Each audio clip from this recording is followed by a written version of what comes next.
Shannon Mack, Olandiża ta' 30 sena li kienet toqgħod l-imsida, inqatlet b'daqqiet ta' sikkina mill-eks ieħeb tagħha fit-triq il-Mastrudaxxi f'Santa Venera.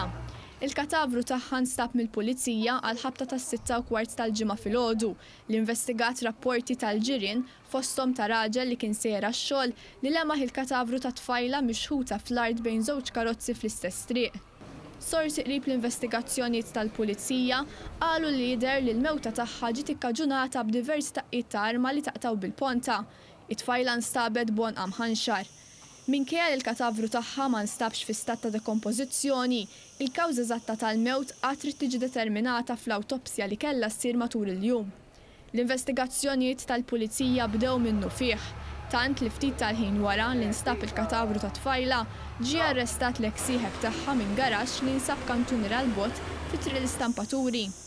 Dan wara li l-pulizija sabet is-sikkina li biha twettaq id-delitt u l-mowbajl ta' tfajla f'bitħa ta' dar privata li tagħti għal triq San Giuseppe.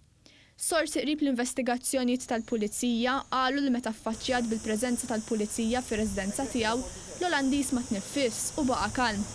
L-istess sorsi qalu li ftit tal-ħin wara li ttieħed fl-Assa tal-Ħamrun, iż-żagħżugħ ammetta mal-pulizija li kienu l-ħanxar l-tfajla. Is-sorsi żiedu jallegaw li ż-żagħżugħ temm ħajjet it-tfajla f'qasir il-għomor wara li ma stax iniżżilha li temmew ir-relazzjoni ta' bejniethom. L-istess sorsi qalu li l-vittma ntlemħet l-aħħar il-ħamis fil-għaxija fis-stabbiliment tad-divertiment fil-Qawra waqt attività soċjali tax-xogħol u l-pulizija tarbel bir-reqqa għal filmati li elevat minn kameras tas-sigurtà fil-madwar. Dan biex tistabbilixxi l-aħħar moviment tal-vittma u tal-eks ieħeb tagħha. Il-pulizija qatt trid tistabbilixxi wkoll jekk it-tfajla qatlitx fuq il-post fejn instabet mejta. It-tfajla Olandiża kienet ilha tgħix Malta għal dawn l-aħħar snin u kienet taħdem ma' kumpanija tal-gaming li tinsab fi Sky Parks Ħalluqa. Kollegi ta' tfajla li tkellmu ma' One News qalu li jinsabu maħsuda bil-qtil tal-kollega tagħhom. Il-Maġistrat Donatella Frendo Dimek ġiet appuntata sabiex tmexxi l-inkjesta. Ħatret bost esperti sabiex jassistuha fl-inkjesta. Fosthom lit-tabib forensiku Mario Scerri li der jeżamna l-katavru ta' tfajla fuq il-post. Fl-istess waqt qatt ta' residenti ta' triq inqabdu f'darhom sakemm intemmu l-investigazzjonijiet.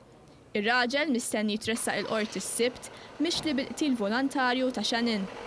L-investigazzjonijiet tal-pulizija jitmexxew mill-Ispettur Kert Zara mill-Iskwadra tal-Omiċidji u mill-Ispettur Robert Vella mill-Pulizija tal-Distrett tal-Ħamrun.